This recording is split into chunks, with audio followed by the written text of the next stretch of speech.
নমস্কার বন্ধুরা, ডলি রন্ধনশালায় সবাইকে স্বাগত। আর আজকে তোমাদের সাথে শেয়ার করব দারুণ একটা রেসিপি। ঘরে থাকা একটা জিনিস দিয়ে বা আমরা বাজার থেকে কিনে আনলে পরিমাণে অনেকটা বেশি হয়ে গেলে আমরা কি করে খাবো সেটা কিন্তু বুঝে পাই না। তাই ফেলে না দিয়ে বা বাড়িতে গাছ লাগানো থাকলে এইভাবে কিন্তু এই রেসিপিটা বানিয়ে নিতে পারো। প্রথমে আমি দেখো একটা পুর বানানোর জন্য মিক্সিং জারের মধ্যে দিয়ে দিলাম কিছুটা নারকেল আর দিয়ে দিলাম 2 চামচ পরিমাণ সাদা কালো সর্ষে।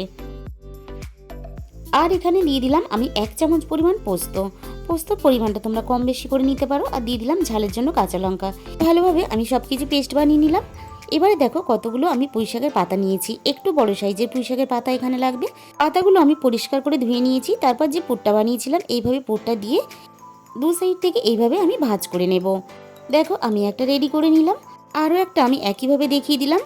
এখানে খুব বেশি মোটা বা পাকা পাতা নেবে না, তাহলে কিন্তু পাতাটা মুচমুচে হয়ে ভেঙে গিয়ে পুরটা বেরিয়ে যাবে। সবগুলো আমি একইভাবে বানিয়ে নিলাম। এবারে আমি একটা বাটির মধ্যে প্রয়োজন মতন বেসন নিয়ে নিয়েছি। বেসনের মধ্যে আমি দিয়ে দিলাম অল্প একটু কালো জিরে, দিয়ে দিলাম অল্প পরিমাণ হলুদ গুঁড়ো, আর আমি এখানে দিয়ে দিলাম অল্প একটু ঝাল লঙ্কার গুঁড়ো।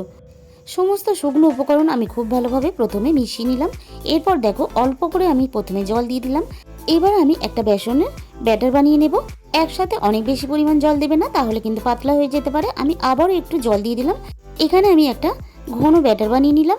এবারে ব্যাটারের মধ্যে দেখো এইভাবে আমি পুঁইশাকের পাতাগুলো কোট করে নেব। আগে থেকে তেল গরম করতে বসিয়ে দিয়েছিলাম। দেখো যে দিকটা আমি পাতাটা মুড়েছিলাম সেই দিকটা করেই কিন্তু আমি তেলের মধ্যে ছেড়ে দিলাম। সবগুলো কিন্তু একইভাবে আমি তেলের মধ্যে দিয়ে দিলাম। যে দিকটা আমি মুখটা মুড়ে নিয়েছি সেই দিকটা উপরের দিকে দিলে তাহলে কিন্তু তেলে দেওয়ার সাথে সাথে খুলে যেতে পারে। একটা সাইড খুব ভালোভাবে হয়ে যাওয়ার পরে অপর সাইডটা একইভাবে আমি উল্টে পাল্টে ভেজে নেব। তাহলে বন্ধুরা এইভাবে কিন্তু তোমরা বানিয়ে চায়ের সাথে বিকেলে বা গরম ভাতের সাথে কিন্তু খেতে পারবে। তেলে থেকে আমি একটা প্লেটের মধ্যে তুলে নিলাম।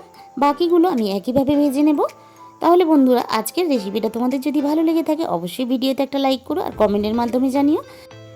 আর এরকম নতুন নতুন অনেক রেসিপি পেতে অবশ্যই আমার চ্যানেলটাকে সাবস্ক্রাইব করে নিও। এখানে আমি সবগুলো একইভাবে ভেজে নিলাম। এবার আমি তেলে থেকে ছেঁকে তুলে নেব। আর এইভাবে তোমরা একবার হলেও অবশ্যই বানিয়ে খেয়ে দেখো। এটা ভীষণ টেস্টি একটা রেসিপি।